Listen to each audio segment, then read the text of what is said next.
लो भैया, असदुद्दीन ओवैसी के चाहने वालों, हिंदुस्तानियों, एक बहुत बड़ी अहम खबर आ गई आपके सामने। बहुत जल्दी आपको अपने इलाके के वकीलों से राब्ता करना है। बहुत बड़ा खेला होने वाला है भाई, अगर आपने इन चीजों पर ध्यान नहीं दिया तो। चलिए, एक हफ्ते से ये वीडियो ट्रेंडिंग पर चल रहा है असदुद्दीन ओवैसी का, लेकिन बातें इतनी काम की बताइए भाई, हर मुसलमान को तो जानना जरूरी है, और मुसलमानों के साथ साथ और धर्मों के लोगों को भी जानना जरूरी है। आपके साथ भी कुछ भी कभी भी गड़बड़ हो सकती है। चलिए पहले वीडियो देखिए, उससे पहले छोटी सी गुजारिश है मेरी आपसे मेरे अजीज, अगर हमारे इस चैनल सलमान रजा रिएक्शन पर पहली बार आए हो ना तो सब्सक्राइब कर लेना। आने वाले समय में सबसे ज्यादा अपडेट आपको इसी चैनल पर मिला करेगी। तो प्लीज यार 5 मिनट की बात असदुद्दीन ओवैसी साहब को पूरा सुन के जाए, बहुत काम की बात है, आपकी कौम के भले के लिए कहा है इन्होंने। देखिए जरा।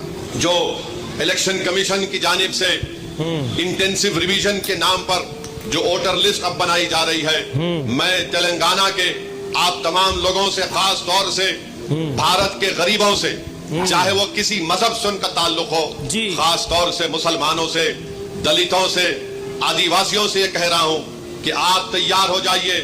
अगर तेलंगाना हो या वेस्ट बंगाल हो या तमिलनाडु हो या भारत में पूरे रियासतों में इस तरह का इंटेंसिव रिवीजन करवाया जाएगा। तो मेरी आप लोगों से अपील है कि आप लोग अपना एक एक का बर्थ सर्टिफिकेट बनाइए। हाँ, जो हमारे बुजुर्गों की उम्र 70 साल के ऊपर है, उनका बर्थ सर्टिफिकेट अगर नहीं, अगर है तो बहुत अच्छा है, अगर नहीं है तो आप उनका पासपोर्ट बनाइए, आप बर्थ सर्टिफिकेट अपना बनाइए, और अगर 10th क्लास की मार्कशीट है तो उसको तैयार रखिए, अगर कास्ट सर्टिफिकेट है उसको तैयार रखिए, अगर नहीं है तो बनवाइए, पासपोर्ट नहीं है तो बनवाइए, बर्थ सर्टिफिकेट नहीं है तो बनवाइए।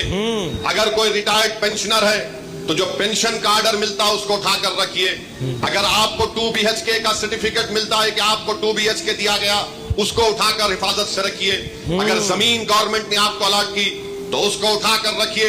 अगर आप गवर्नमेंट के मुलाजिम हैं या थे, उसका ID कार्ड उठाकर रखिए, क्योंकि याद रखिए मेरी इस बात को कि अब जब इंटेंसिव रिवीजन हो रहा है तो इलेक्शन कमीशन ने जो हिदायतें BLOs को दी है बिहार में, उसमें यह कहा गया कि अगर इलियास साहब के घर पर कोई 3 मरतबा BLO चला जाएगा और 3 मरतबा किसी जायज वजह से इलियास साहब अपने घर पर मुकीम नहीं होंगे तो BLO उसकी इत्तला ERO को और AERO को देगा, और ये AERO और ERO को इख्तियार हासिल है कि वो 1955 के सिटीजनशिप एक्ट के तहत उन तमाम ओहदेदारों को इत्तला देना कि इलियास साहब शायद भारत के नागरिक नहीं है। अल्लाह। तो ये सिटीजनशिप का मसला पैदा हो जाएगा। तेलंगाना में भी इंटेंसिव रिवीजन होगा, बल्कि पूरे मुल्क में होगा।